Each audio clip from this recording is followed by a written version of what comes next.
Welcome back to part number 2 of What If Anakin Told Obi-Wan About Palpatine. Thank you to all of you who watched the first part of this video. To recap what happened in that episode in the event you haven't seen it, Anakin had told his master about Palpatine being the Sith Lord and his fears of Padme. Rather than rushing to arrest the Chancellor, Obi-Wan convinced the Council to gather together and begin to take down Palpatine's regime. With Jedi going to Camino Mustafar, Palpatine unleashes his change of plans by calling for a meeting in the Senate. In the private residence of Senator Bail Organa of Alderaan, the Senate and his allied politicians knew that this move by Palpatine was a trap to force the galaxy to support his new regime.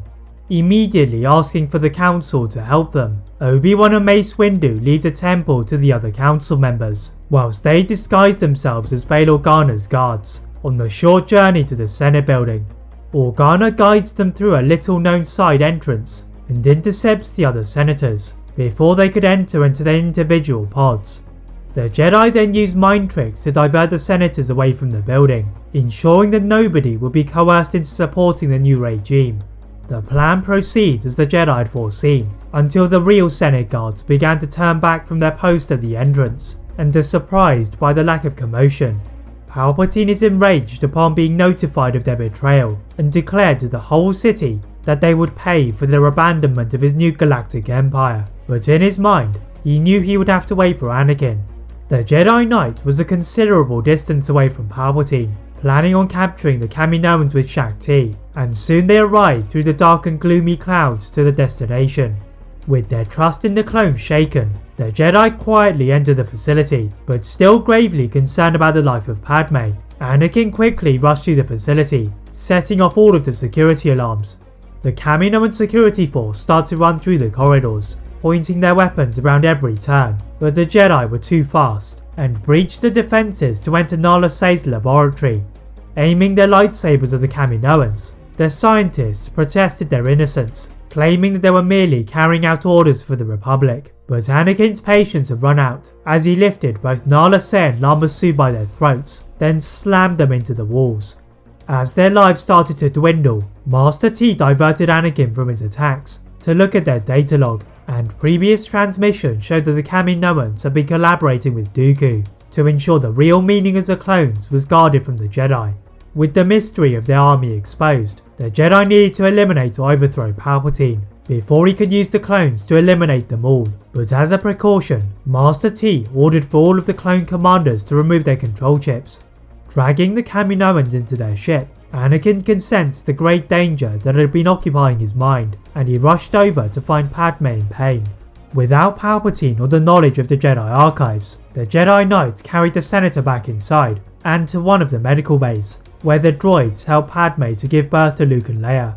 Anakin was distraught with concern that Padme would soon be dead, but the medical droids assured him that Padme was alive, and he realised that his nightmares and the promises of Palpatine had all been a lie. If the dark side had previously been simmering within Anakin, it was now an inferno, and swiftly leaving the hovering platform, the Jedi Council members soon received the news that Master Fisto and Master Tin had successfully apprehended the Separatists at their hidden base on Mustafar, and now the Jedi would gather to make their move against Palpatine. Just as the two groups of Jedi converged above Coruscant's atmosphere, they see the Venator-class Star Destroyer Ahsoka arriving from Mandalore move ahead of them, when it is suspended in mid-air by an attack from below. Anakin roared out in anger at the potential demise of his padawan, but he could still sense a presence from a neighbouring ship, and decided to dive down through the clouds at full speed. Anakin could see the hooded Palpatine resisting his attempted attack, so he opened the ramp and leapt down to the ground, creating a seismic wave in all directions.